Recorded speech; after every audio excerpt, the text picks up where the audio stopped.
In the spring of 1944, German intelligence had identified the most dangerous man in the Allied order of battle. His name was George S. Patton. He commanded the 1st United States Army Group, FUSAG, stationed in southeastern England, directly across the Channel from Pas-de-Calais. His force consisted of 11 divisions, hundreds of thousands of men, the largest concentration of American armor assembled in Britain. German signals intelligence tracked his radio traffic. German aerial reconnaissance photographed his camps. German agents confirmed his presence. FUSAG was the most watched military force in the history of German intelligence operations. It did not exist. The camps were inflatable rubber tanks and canvas buildings. The radio traffic was scripted and transmitted by a handful of operators running fake unit communications. The aerial photograph showed exactly what British double agents had told German handlers to expect. And Patton, the one real element in the entire fiction, was commanding an army of ghosts, parading his very real reputation in front of an enemy that had spent years learning to fear it. On June 6, 1944, the Allies landed at Normandy. The Germans immediately suspected it was a feint, that the real invasion, under Patton, was still coming at Pas-de-Calais. 3 weeks after D-Day, with a major Allied beachhead firmly established in Normandy, Hitler was still holding his most powerful panzer reserves north of the Seine, waiting for Patton's landing that never came. The most consequential military operation in the history of the European theater was built around a man commanding an army that didn't exist. This is how they did it, and why Patton, the real Patton, the one with the ivory-handled pistols and the slapping incident and the drive across France, was simultaneously the most important weapon in the Allied arsenal and the most dangerous man in it.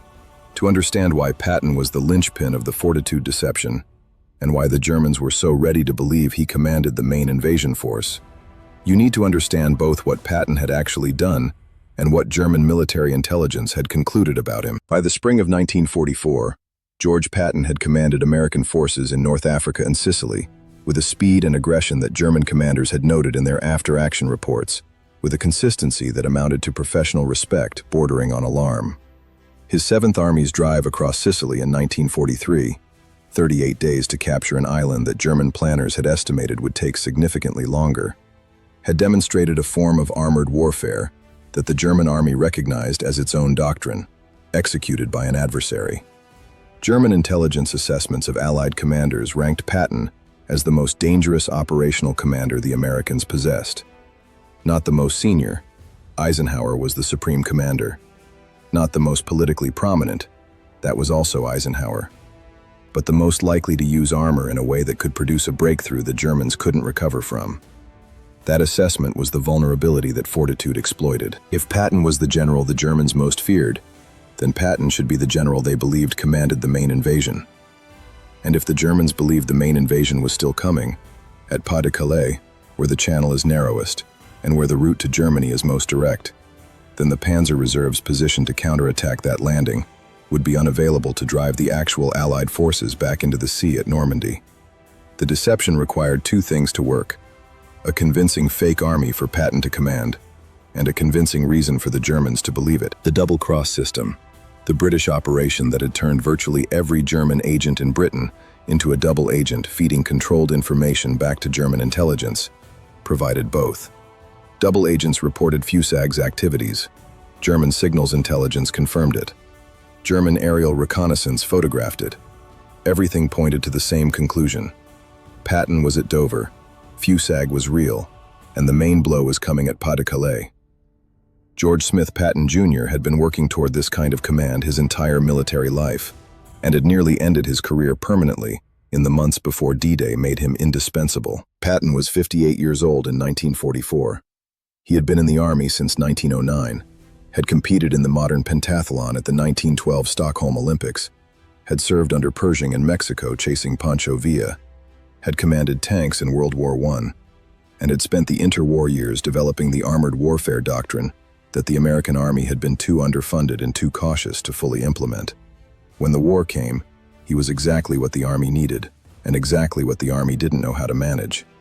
A commander who understood that armored warfare rewarded speed above almost everything else, who pushed his units past what conventional doctrine considered their sustainable operational tempo, and who communicated with a theatrical intensity that motivated some men and alienated others at roughly equal rates. The slapping incident, two separate incidents in August 1943, in which Patton struck hospitalized soldiers he accused of cowardice, nearly destroyed him. Eisenhower considered relieving him permanently. The press had the story, and Eisenhower knew it. What saved Patton was the calculation that no other American general had his combination of operational skill and reputation, and that the reputation, in particular, was an asset that could be used even if Patton himself was kept away from real command. The assignment to FUSAG was a demotion disguised as an honor. Patton commanded a Phantom. His actual combat role would come later, after D-Day, when the deception had served its purpose. What Patton understood, and what made him valuable even in this constrained role, was that his reputation was doing real work. Every public appearance he made in southeastern England was photographed and reported. Every speech he gave was noted. German intelligence was watching, and what they saw was exactly what the deception needed them to see. Patton, preparing his army, positioning for the main assault. General Omar Bradley, who commanded American ground forces on D-Day, and who had a complicated relationship with Patton that mixed genuine admiration with real exasperation, described Patton's role in fortitude with a precision that his public statements during the war had necessarily avoided. Patton was the perfect instrument for fortitude for exactly the reason he was sometimes difficult to manage in other contexts. The Germans believed he was capable of anything. That belief, which was earned, not invented, was the deception's foundation. We didn't have to convince the Germans that FUSAG was dangerous. We just had to convince them that Patton commanded it. His reputation did the rest.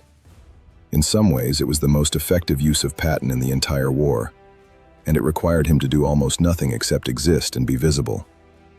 Bradley's account captures the central irony of Patton's role in 1944, that the man whose reputation was the most valuable military asset the Allies possessed in the European theater was, at the moment of the most consequential deception operation of the war, commanding nothing but a collection of inflatable tanks and scripted radio transmissions. If this is giving you a different way to think about how reputation can be a weapon, subscribe and hit the bell. New video every week at this level of detail. Back to the story. The mechanics of FUSAG, how a non-existent army was made to appear real to German intelligence, is one of the most technically sophisticated deception operations in military history, and deserves more detailed examination than the broad outline usually receives. The inflatable equipment, rubber tanks, canvas trucks, fake landing craft, was visible to aerial reconnaissance, but obviously unconvincing to anyone who got close to it. The genius of fortitude was that German agents never got close. Every German agent in Britain had been turned by MI5 and was feeding controlled information to German intelligence. What they reported was consistent with what aerial photography showed. What aerial photography showed was consistent with what signals intelligence intercepted. And what signals intelligence intercepted was consistent with what double agents reported. The system was self-reinforcing. Each piece of evidence confirmed the others.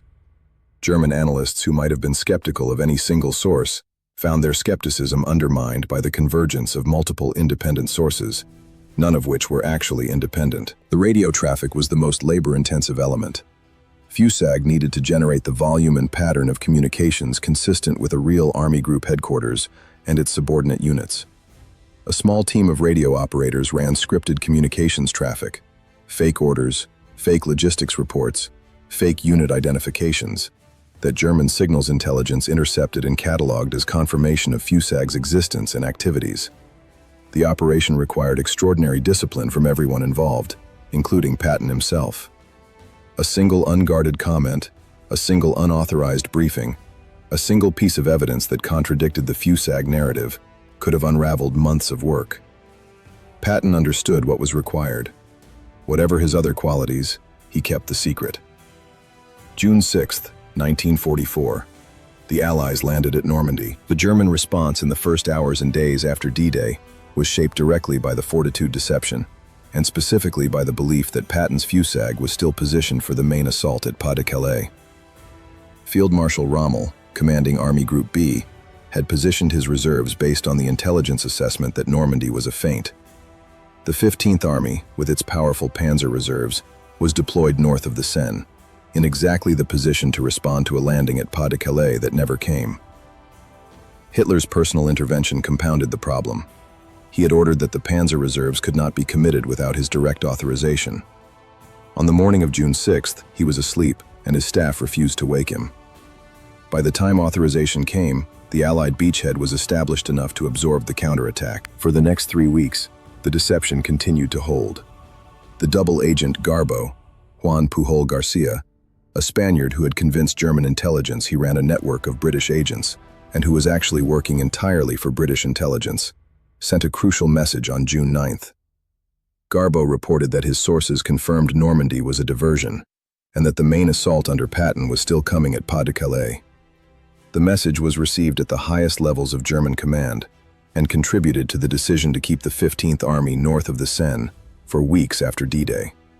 The panzers that could have driven the Allies back into the sea in the critical first days of the Normandy operation were waiting in the wrong place for an army that didn't exist, commanded by a general who was sitting in southeastern England with nothing to command. When Patton finally got a real army, the Third Army, activated on August 1st, 1944, he demonstrated in 3 months of operations across France exactly why the Germans had been right to fear him. The drive from Normandy to the German border, covering hundreds of miles in weeks, was the kind of armored operation that his doctrine had always specified, and that the army had finally given him the resources to execute. Field Marshal Gerd von Rundstedt, who commanded German forces in the West in 1944, and who had more visibility into the German intelligence picture about Allied intentions than almost any other officer, described in his post-war interrogations how deeply the FUSAG deception had shaped German planning. "We knew Patton was at Dover. We knew FUSAG was there. Our intelligence was consistent and confirmed from multiple sources. The question was not whether Patton's army existed. We had no reason to doubt it. The question was when it would move. Even after Normandy, the possibility that it was a feint, that Patton was still coming, was something we could not rule out. A commander who rules out the worst case when the evidence is ambiguous does not command for long. We could not afford to commit the 15th Army against Normandy if Patton was still coming. And we did not know he wasn't coming until it was too late." Rundstedt's account captures the mechanism by which the deception worked even after the landing.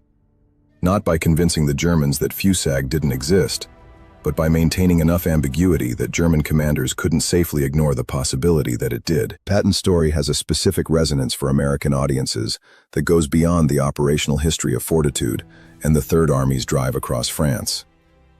Patton represented a type of American military leader that the American public has always had a complicated relationship with: brilliant, effective, and deeply difficult. His slapping of hospitalized soldiers in Sicily was a genuine moral failure. Whatever his explanation, striking men in field hospitals was indefensible. His later statements about the post-war occupation of Germany, including suggestions about the utility of former Nazis in managing the Soviet threat, contributed to his final relief from command in October 1945. He died in December 1945, just months after the war ended, of injuries sustained in a car accident in Germany. He never had to live with the post-war world he had helped create, or with the consequences of the statements that had made him politically impossible to keep in command. The Hispanic soldiers who served in the Third Army, and there were thousands, from the Southwest, from New York, from the communities throughout the country that had disproportionately high representation in the Army's frontline units, knew Patton primarily as the general who drove them across France faster than any force had moved in Western Europe since 1940. The politics came later, if at all.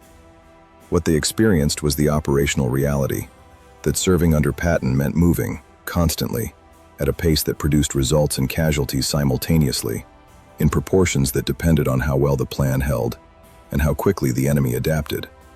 That is what Patton's Third Army was.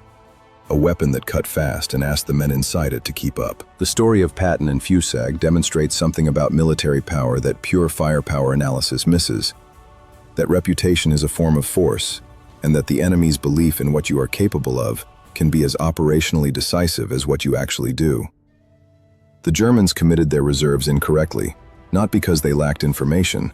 They had extensive intelligence on Allied dispositions.